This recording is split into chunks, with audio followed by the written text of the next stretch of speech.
எல்லா வேலையும் வாங்கிட்டு 1.5 வருஷம் கழிச்சு இந்த அப்ரைசல் ஃபார்மில் செல்ஃப் எவாலுவேஷன் ஷீட் அப்படின்னு ஒன்று கொடுப்பாங்க. 100 மார்க் கொடுத்து உனக்கு நீ எவ்வளோ மார்க் கொடுத்துருக்க, நீ எத்தனை வேலை செஞ்சிருக்க, அதுக்கேற்ற மாதிரி ஃபில் பண்ணுன்னு. ஒரு 10 பேர் நாங்கள் வேலைக்கு புதுசாக சேர்ந்தோம். நான் என் கூட இருக்கிற என்னோடய ஃப்ரெண்ட்ஸ் எல்லாமே யங்ஸ்டர்ஸ், காலேஜ் முடிச்சு ஃப்ரெஷ்ஷாக போயிருக்கோம். ஸோ என்னோடய ஃப்ரெண்ட்ஸ் எல்லாம் பார்த்தா 100க்கு 65, 66 எல்லாம் கொடுத்துட்டாங்க. எனக்கு ஆல்ரெடி குடும்ப கஷ்டம், நான் வேறு செமையாக வேலை செஞ்சுருக்கேன் அப்படின்னு எனக்கு தெரியும். ஸோ நான் அந்த பண்ண வேலையெல்லாம் வச்சு நான் 96 மார்க் கொடுத்துக்கிட்டேன். எனக்கு எல்லாம் சிரிச்சாங்க, ஐயா பைத்தியம், அங்கே போனால் திட்டுவாங்க உடனே 96லாம் கூட அப்படியே அடிச்சிருவாங்க அப்படிலாம் சொன்னாங்க. ஸோ இந்த அப்ரைசல் வச்சு தான் சம்பளம் உயருமா இல்லைனா வந்து 1000 ரூபாய் உயருமா 20,000 ரூபாய் உயருமாலாம் தெரியும்.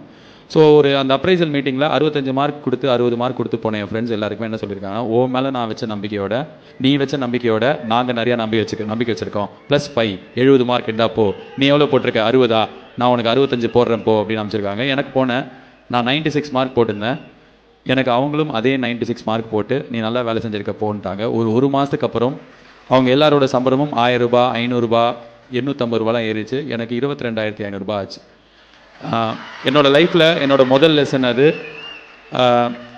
யாருக்குமே அவங்க மேலே நம்பிக்கை இல்லை அப்படின்னா, நம்மளை நம்பலை அப்படின்னா அடுத்தவங்க நம்மளை நம்பவே மாட்டாங்க. அது வந்து நான் அன்றைக்கி கற்றுக்கிட்டேன். இப்போ எல்கேஜி படம் அப்படின்னு ஒரு படம் எடுக்கும் போதும் என் கூட இருக்கிற என் ஃப்ரெண்ட்ஸே சொன்னாங்க, பாஸ் 10 படத்தில் காமெடியெல்லாம் நடிச்சுட்டு போங்க, சும்மா அவங்கள வச்சு யார் 4 கோடி ரூபா போட்டு படம் எடுப்பாங்க அப்படின்னு 2 வருஷம் முன்னாடி.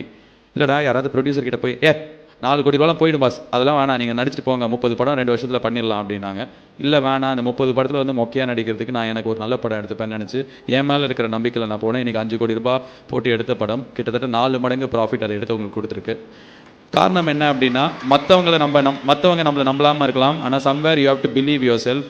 அந்த பிலீவ் யுவர் செல்ஃப் எல்லாமே வந்து வெளியிலேருந்து எனக்கு கற்றுக்கல, நான் வந்து வேலைக்கு போனதுக்கப்புறம் கற்றுக்கல, என் காலேஜில் நான் கற்றுக்கிட்டேன். என் காலேஜ் வந்து என்னோடய காலேஜுன்ற ஒரு கம்ஃபர்ட் கொடுக்கும். நான் படித்த இடம் அதுதான் உங்களுக்கும். நான் படிக்கும்போது அட்லீஸ்ட் ஒரு 15 வருஷங்கள் முன்னாடி காலேஜில் இந்த மாதிரி ஒரு மேடை கிடச்சிதுன்னா ஒரு சான்ஸ் கிடைக்கும். அதில் சான்ஸை நம்மளோட திறமையை வெளிப்படுத்தலாம். ஆனால் இன்றைக்கி உங்கள் எல்லாருக்குமே உங்கள் கையில் இருக்கிற மொபைல் தான் உங்களோட மேடை. இந்த மொபைலில் போய்ட்டு நான் நகை வெட்டினேன்னு ஃபேஸ்புக்கில், இன்ஸ்டாகிராமில் ஸ்டோரியும் போடலாம். அதே மொபைலை யூஸ் பண்ணி இந்த மாதிரி பாட்டு, ஷார்ட் ஃபிலிமு, கோலம் போடுறது, எனக்கு மசாஜ் நல்லா பண்ண தெரியும், எங்கள் தாத்தா டெய்லி நான் கால் பிடிச்சி விடுவேன், நீங்கள் போட்டால் கூட நீங்கள் வைரல் ஆகும். ஸோ உங்களோட திறமையை வெளிப்படுத்துறதுக்கு இன்னொருத்தர் மேடை கொடுக்கணும், இன்னொருத்தர் கான்ஃபிடன்ஸ் கொடுக்கணும் அப்படின்னு சொல்லிட்டு don't ever wait for somebody else to give you an opportunity. அது கரெக்ட் கிடையாது. உங்களோட திறமையை நீங்கள் தான் வெளிக்கொடுத்துட்டு வர முடியும். அதுக்கு தேவை 1 GB டேட்டா. உங்கள் எல்லாருக்கும் ஜியோ ஃபோன் இருக்கும், ஏதோ ஃபோன் இருக்கும், அதில் இருக்கிற டேட்டாவை தயவுசெய்து அதை யூஸ் பண்ணுங்கள். அண்ட் ஃபைனலி காலேஜ் மேனேஜ்மெண்ட்டுக்கு ஒரு ரிக்வெஸ்ட். நான் நிறைய காலேஜில் போகிற இடத்துலாம் இதை சொல்லுவேன். என்விரான்மெண்ட் சயின்ஸ்னு ஒரு சப்ஜெக்ட் இருக்குது. அது எதுக்கு இருக்குன்னு அதுக்கே தெரியாது. ரொம்ப வருஷமாக நான் படிக்கும் போதுலேருந்தே இருக்குது. அது எழுதும்போது சும்மா ஓபியில் ஒரு சப்ஜெக்ட் இதில் குத்தி விட்றக்கூடாதுன்றதுக்காக எழுதுவோம். ஸோ அந்த மாதிரி இருக்கிற சப்ஜெக்டை உங்கள் காலேஜில் ஒரு ப்ராக்டிக்கல் ஸ்டடியாக வைங்க. உங்கள் காலேஜ் பக்கத்துலேயே ஏரி கொள்ளலாம் இருக்கும். ஃபஸ்ட் இயர் சேர்கிற பையனை 4 வருஷத்தில் இதை தூர் வாரிட்டு வாங்க. உங்கள் பேட்சில் உங்களுக்கு நாங்கள் 25 மார்க் கொடுக்குறோம் அப்படின்னு சொல்லுங்கள். ஸோ ஒரு பையன் பேட்ச் விட்டு பாஸ் ஆகும்போது ஒரு குளத்துக்கு அந்த பேட்சோட பேரை வைக்கலாம். அதனால ஏதாவது யூஸும் இருக்கும். இல்லைனா அந்த என்விரான்மெண்ட் சயின்ஸ் 10 பைசா பிரயோஜனம் இல்லை. கொஞ்சம் யோசிச்சு பாருங்கள். உங்களோட செல்வாக்கை யூஸ் பண்ணி 2 பிரேஸ்லெட் யூஸ் பண்ணி அண்ணா யூனிவர்சிட்டி கிட்ட அதை புஷ் பண்ணுங்கள்.